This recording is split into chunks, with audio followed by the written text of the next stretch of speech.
नमस्कार मित्रांनो, स्वागत करतो मी. आता 8वीच्या वर्गातली ही इंग्रजी विषयाची पहिली ॲक्टिव्हिटी आहे. आपण त्याच्याकडे बघूया काय एक्झॅक्टली याच्यामध्ये. Learning outcomes, competency statement. आता आपल्याला हे आपण या जे ॲक्टिव्हिटी सॉल्व्ह करणार आहे ह्याच्यामधनं आपल्याला काय काय बघायला भेटणार आहे हे आपल्याला इथे कळेल. Listen attentively in the classroom. वर्गात व्यवस्थित लक्ष द्या. सेकंड आहे respond to different kinds of instructions, request and directions in the varied context. तुम्हाला वेगवेगळ्या प्रकारच्या इन्स्ट्रक्शन दिल्या जातील, तुम्हाला काही रिक्वेस्ट केल्या जातील आणि काही डायरेक्शन्स, काही मार्गदर्शक सूचना पण केल्या जातील. तर त्यांच्याकडे तुम्ही व्यवस्थित बघा आणि त्याला तुम्ही रिस्पॉन्ड करा, म्हणजे प्रतिसाद करा. कळतंय? आता टीचर्सने काय करायचं याच्यामध्ये किंवा पॅरेंट्सने काय करायचं किंवा तुमचे फेलिसिटर्स जे आहेत त्यांनी काय करायचंय हे पण फार महत्वाचं आहे. बघा, show picture and gives instructions about it. कुठल्याही प्रकारचं एक चित्र दाखवा तुम्ही आणि त्या चित्राच्या इन्स्ट्रक्शन्स त्यांना सांगा. Guides only where necessary. जिथे जिथे शक्य असेल तिथे तिथे तुम्ही त्यांना गाईड करा, मार्गदर्शन करा. Arrange group discussion on picture. जे चित्र तुम्ही दाखवणार त्याच्यावर विद्यार्थ्यांमध्ये ग्रुप डिस्कशन तुम्ही करा. जर विद्यार्थी एकटा घरी असेल तर त्यावेळेस तुम्ही स्वतः त्यांच्यासोबत बसा, पॅरेंट्सने किंवा त्यांच्या भाऊ बहिणींनी, आणि त्याच्यासोबत त्यांनी डिस्कशन करायचं आहे. Make sure that all students familiar with picture. आणि या गोष्टीची तुम्ही काळजी घ्यायची आहे की ते जे चित्र तुम्ही दाखवणार विद्यार्थ्यांना ते चित्र त्या विद्यार्थ्याला माहीत असलं पाहिजे. Matches students answer with correct answer. जे आन्सर विद्यार्थी देईल, तो स्टुडंट तुम्हाला देईल, ते आन्सर त्याचं करेक्ट असलं पाहिजे हे तुम्ही पडताळून घ्या. Motivate them to watch pictures. आणि त्यांना वेगवेगळ्या प्रकारचे चित्र पाहण्यासाठी तुम्ही प्रवृत्त करा. समजतंय? त्याचबरोबर आता काही गाईडलाईन्स ज्या आहे त्या जशा विद्यार्थ्यांसाठी आहे तशा टीचरसाठी होत्या तशा आता स्टुडंटसाठी आहे. बघा, स्टुडंट्सने काय करायचंय. Look at the picture carefully and complete the activities. चित्र व्यवस्थित बघा तुम्ही आणि ती ॲक्टिव्हिटी तुम्हाला त्याच्यासोबत पूर्ण करायची. Think twice and feel correct instructions. ज्या काही इन्स्ट्रक्शन्स तुम्हाला दिले जातील त्याच्याबद्दल तुम्ही पुनर्विचार करा, पुन्हा पुन्हा विचार करा. थिंक ट्वाईस म्हटलं म्हणजे फक्त दोनदाच विचार करायचा असा अर्थ होत नाही. त्याच्यावर तुम्ही पुन्हा पुन्हा विचार करा. Fill in the blanks and complete dialogue. जे डायलॉग्स तुम्हाला दिले जातील ते पूर्ण करायचे तुम्हाला, म्हणजे तुम्ही रिकाम्या जागा पूर्ण करायच्या तिथे. Discuss your doubts with your group and teacher. तुमचा जो काही ग्रुप असेल त्या ग्रुप सोबत किंवा तुमच्या टीचर्स सोबत तुम्ही जे डाऊट आहे ते तुमचे क्लिअर करून घ्यायचे. समजलंय? आता आपण वळूया आपल्या ॲक्टिव्हिटीकडे. ॲक्च्युअल ॲक्टिव्हिटी तुम्हाला खाली चित्र दिलेले. आता हे सर्व चित्र सर्व विद्यार्थ्यांनी व्यवस्थित बघायचे. मी त्याच्यासाठी तुम्हाला थोडेसे हे चित्र झूम करून दाखवतो म्हणजे हे चित्र विद्यार्थ्यांना व्यवस्थित दिसेल. बघा, पहिलं चित्र आहे प्लीज स्टँड इन क्यू. म्हणजे काय की एका सरळ ओळीत उभे राहा. आपण जेव्हा असेंब्ली असते तर असेंब्लीच्या वेळेस विद्यार्थी जेव्हा राष्ट्रगीत असेल किंवा काही असेल तर त्यावेळेस आपण एका रांगेत उभं राहतो, तर त्याला म्हणतो please stand in a queue, म्हणजे सरळ ओळीत उभं राहा. दुसरं चित्र बघा, please wear your mask face cover at railway station and during the journey. Otherwise a fine up to ₹500 will be imposed for endangering public health. तुम्हाला आता पब्लिक प्लेसवर जेव्हा आपण जातो तुम्ही सगळ्यांना पाहिलं असेल की ते शक्यतो मास्क लावता. मग अशा वेळेस जेव्हा तुम्ही पब्लिक प्लेसवर जाल तर त्यावेळेस तुमचं फेस हे पूर्णपणे कव्हर असलं पाहिजे, म्हणजे तुम्ही मास्क घातलं पाहिजे. आता इथे फक्त रेल्वेच्या बाबतीत तुम्हाला इथं इन्स्ट्रक्शन दिले. नंतर एक या ठिकाणी तुम्हाला मुलगा दिसत असेल की तो एका बटनाला हात लावतोय किंवा वायरला हात लावतोय, तर तिथे दिलेलं आहे डोंट टच. या ठिकाणी स्पर्श करू नका. Please remove your footwear. आपण बघतो मंदिराच्या बाजूला किंवा ऑफिसच्या बाहेर आपल्याला दिलेलं असतं तुमचे चप्पल, बूट, सँडल्स जे काही असेल तुम्ही बाहेर काढा आणि मग तुम्ही मध्ये प्रवेश करा. तर प्लीज रिमूव्ह युअर फुटवेअर. पुढचं चित्र बघा, हे प्लीज कीप क्वाईट. शांतता ठेवा. नंतर एक हँड वॉश तुम्हाला सांगितलेलं आहे. आता आपण ह्या पॅन्डेमिकच्या सिच्युएशनमध्ये बऱ्याच वेळेस बाहेरून जेव्हा घरी येतो तर आपल्याला एक चांगली सवय लागली की आपण 20 सेकंद किंवा 30 सेकंद रोज हँड वॉश करत होतो, बरोबर. आणि शेवटचं चित्र आहे, या ठिकाणी 2 मुलं बसलेले आणि आजूबाजूला पिजन्स आहेत. पिजन्स म्हणजे कबूतर. या कबुतरांना एक तर ते खेळत असतील त्यांच्यासोबत, किंवा त्यांना काही दाणे टाकत असतील खायला, किंवा कदाचित ते तिथे बसलेले असतील आणि पिजन तिथे येऊन थांबले असतील, तर हे शांत उभे राहिले असतील का, तर ते पिजन्स उडून जाऊ नये म्हणून. म्हणजे ह्या सिच्युएशन्स आहेत. आता ह्या सिच्युएशन्स आधारे आपल्याला काही त्यांनी फिल इन द ब्लँक्स दिले. आता त्या फिल इन द ब्लँक्स बघू. सगळ्यांनी पिक्चर्स व्यवस्थित पाहिलेले असेल माझ्या मते. आता आपण त्या फिल इन द ब्लँक्स कडे वळू. बघा, आपल्याला 7 फिल इन द ब्लँक्स आहे. बघा, प्रत्येक फिल इन द ब्लँक्सचे आन्सर सुद्धा आपल्याला त्यांनी दिलेले आहे. आता या फिल इन द ब्लँक्स कडे आपण वळूया. बघा, पहिली आहे, we should dash dash in the library. आपण लायब्ररीमध्ये शक्यतो काय केलं पाहिजे रे? सगळ्यात पहिल्यांदा मला सांगा तुम्ही, जेव्हा आपण लायब्ररीत असतो तर त्यावेळेस आपण काय केलं पाहिजे, तर शांतता राखली पाहिजे. हे सगळ्यात महत्वाचं असतं आपल्यासाठी, बरोबर? मग आपण काय म्हणू, पहिली फिल इन द ब्लँक काय येणार ह्या ठिकाणी, तर कीप क्वाइट. या ठिकाणी आपण काय म्हणणार, we should keep quiet in the library. समजतंय तुम्हाला? नंतर, we must wear dash dash. काय म्हणू आपण या ठिकाणी आता, वी वेअर अ मास्क. या ठिकाणी म्हणणार आपण a mask at railway station during our journey. कळतंय तुम्हाला? आपण आपली जेव्हा जर्नी असेल तर त्या जर्नीच्या वेळेस आपल्याला काय करायचंय, तर मास्क आपलं घालायचंय.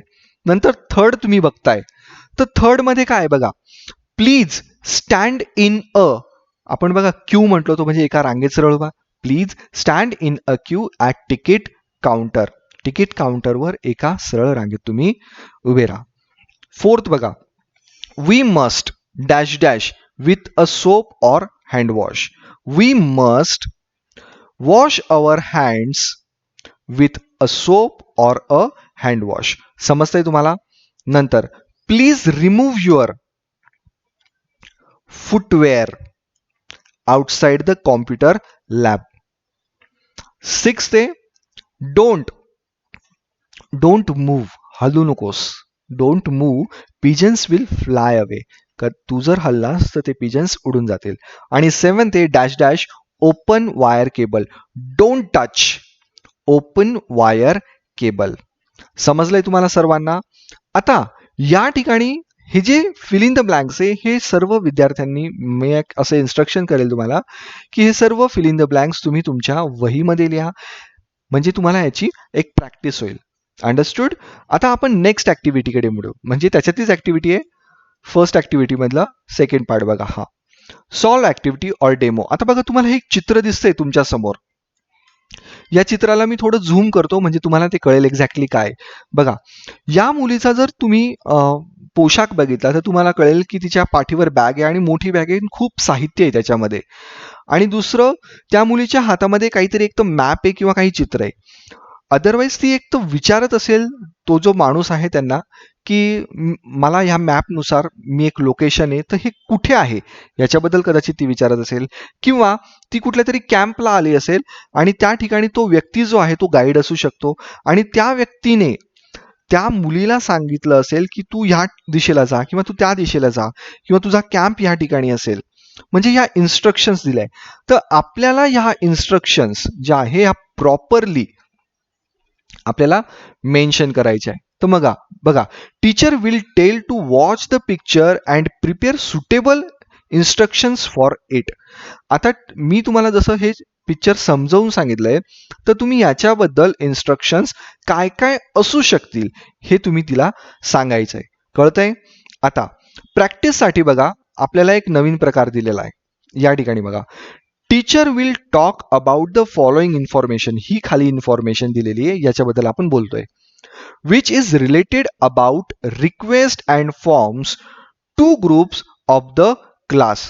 The first group will write about formal request and the second group will write about informal request.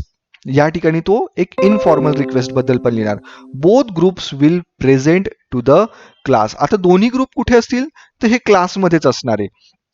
आता आपल्याला ही ऍक्च्युअली ग्रुप फॉर्मेशन जमणार तर नाहीये, तर मग मी तुम्हाला एक सांगतो की ह्याच्यावरनं आपल्याला कशा पद्धतीने आपण क्वेश्चन बनवू शकतो. ओके, चला ह्या चार्टकडे जर तुम्ही पाहिलं व्यवस्थित, तर polite request with, formal, informal, formal, formal, very formal. बघा, कॅन हे इनफॉर्मल साठी most of the time use होतं. कुड फॉर्मल, मे हे फॉर्मल साठी यूज होतं. आणि माईट हा शक्यतो आपण माईटचा वापर जास्त करत नाही, पण माईट हे कशासाठी होतं तर ते सुद्धा व्हेरी फॉर्मल असेल तर त्यावेळेस आपण ते यूज करतो. आता आपण काही क्वेश्चन, मी एक क्वेश्चन तुम्हाला करून दाखवतो, त्याच्यावरून तुम्हाला बाकीचे तयार करायचे. बघा, जसं मी म्हटलं, can I go to the park. आता हा फर्स्ट क्वेश्चन मी तयार करून दाखवला तुम्हाला. हा झाला इनफॉर्मल क्वेश्चन. पण मी सेम क्वेश्चन फॉर्मल पण बनवू शकतो, पण कसा, कॅनच्या ऐवजी मी कुडचा वापर करतो या ठिकाणी. मग कसं होईल ते, could I go to the park, आणि आपला क्वेश्चन तिथे कंप्लीट झाला. अंडरस्टूड? प्रत्येकाला समजलं ही गोष्ट? या पद्धतीने इतर जे मॉडेल्स आहेत, यांना सगळ्यांना मॉडेल्स म्हणतो आपण, मॉडेल म्हणतो. या मॉडेलचा उपयोग करून आपण एक रिक्वेस्ट, तुम्ही क्वेश्चन म्हणू शकता, फॉर्मल, इनफॉर्मल अशा दोन प्रकारचे तुम्ही क्वेश्चन्स तयार करा. तुमचे जवळजवळ ह्यापासून खूप क्वेश्चन्स आले. माझ्यामध्ये 16 क्वेश्चन्स तुमचे याचे तयार होतात. तुम्ही 16 क्वेश्चन याचे तुम्ही इथं तयार करू शकता. ओके, चला आता नेक्स्ट ऍक्टिव्हिटीकडे आपण बघूया.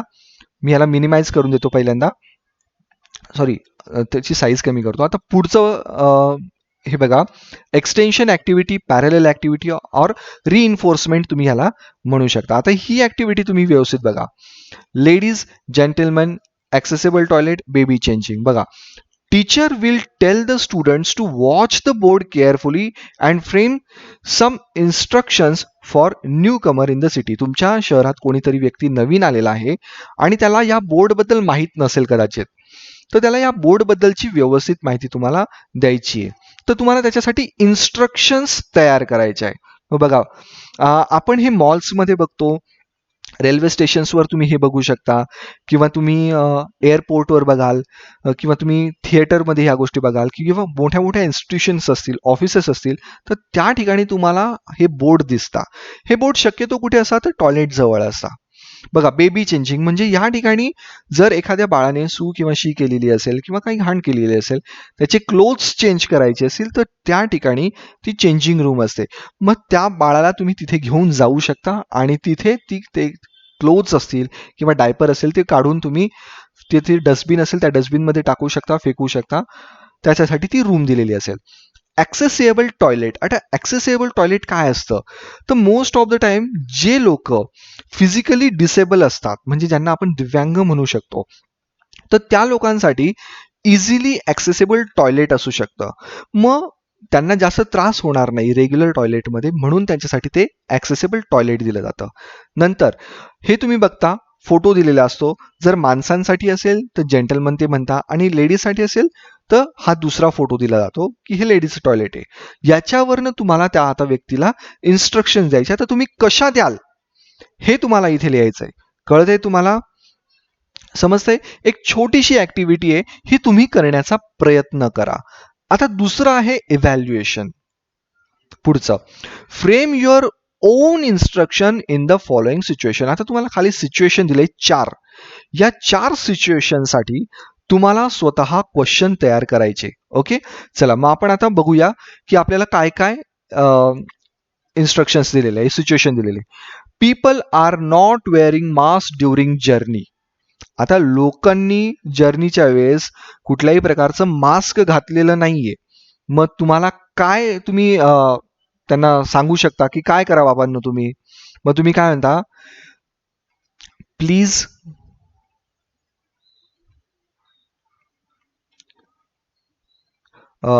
वेअर मास्क ड्युरिंग जर्नी असं म्हणू शकतो आपण, बरोबर. Students are not standing in a students are standing in a zigzag way in the school assembly. School असेंब्लीच्या वेळेस स्टुडंट्स हे झिगझॅग वे मध्ये उभे आहेत समजा. तर आता असेंब्लीच्या वेळेस आपण त्यांना काय सांगणार की please stand in a proper manner, म्हणजे एका व्यवस्थित पद्धतीने तुम्ही इथे उभे राहा. अंडरस्टूड. मग तुम्ही त्यांना काय ना, please stand in a queue हा शब्द आपण शिकलो आज. Please stand in a queue, एका सरळ ओळीत तुम्ही उभे राहा. नंतर third, people are not following the traffic signal. मग याच्यासाठी तुम्ही त्यांना इन्स्ट्रक्शन काय करणार? पीपल शुड फॉलो, तुम्ही काय म्हणणार? किंवा please you must follow traffic signal, किंवा people should follow the traffic signal, आपण असं म्हणू शकतो. पीपल शुड फॉलो, आपण म्हणू फॉलो द ट्रॅफिक सिग्नल्स. समजते? ह्या इन्स्ट्रक्शन, या प्रकारच्या इन्स्ट्रक्शन्स तुम्हाला द्यायच्या आहे. सेकंडसाठी तुम्ही एक इन्स्ट्रक्शन करा, मी पण तुम्हाला ओरली एक इन्स्ट्रक्शन सांगितलेली. फोर्थ बघा आता, people are wearing footwear in the temple. आता शक्यतो टेम्पलमध्ये जेव्हा जातो तेव्हा आपण फुटवेअर घालत नाही, मग त्याच्यासाठी आपण काय सांगणार? People are wearing footwear in the temple. तुम्ही इथे काय म्हणणार? पीपल शुड नॉट कॅरी किंवा wear footwear in the temples. समजतंय? कळतंय तुम्हाला? या प्रकारे तुम्ही इन्स्ट्रक्शन्स लोकांना देऊ शकतात आणि जेणेकरून या इन्स्ट्रक्शन्सचा तुम्हाला फायदा होईल. अंडरस्टूड? बघा, आता याच्या रिलेटेड दीक्षा ॲपवर तुम्हाला व्हिडिओ पाहायला मिळू शकतो, पण याचा QR कोड मला इथे दिसला नाही म्हणून मी तो शेअर करू शकत नाहीये. ओके, आज काय शिकलो मुलांना आपण? माय टेक अवे किंवा टुडे आय लर्न काय शिकलो आपण? How to respond to different kinds of instruction, request and direction. वेगवेगळ्या इन्स्ट्रक्शन्स कशा, त्याला आपण कसं रिस्पॉन्ड करायचं, रिक्वेस्ट असेल कसं रिस्पॉन्ड करायचं, आणि वेगळ्या डायरेक्शन्स असतील तर त्याला कसं रिस्पॉन्ड करायचं, हे आपण या आजच्या ॲक्टिव्हिटीमधनं शिकलो. तुम्हाला समजली ॲक्टिव्हिटी? धन्यवाद.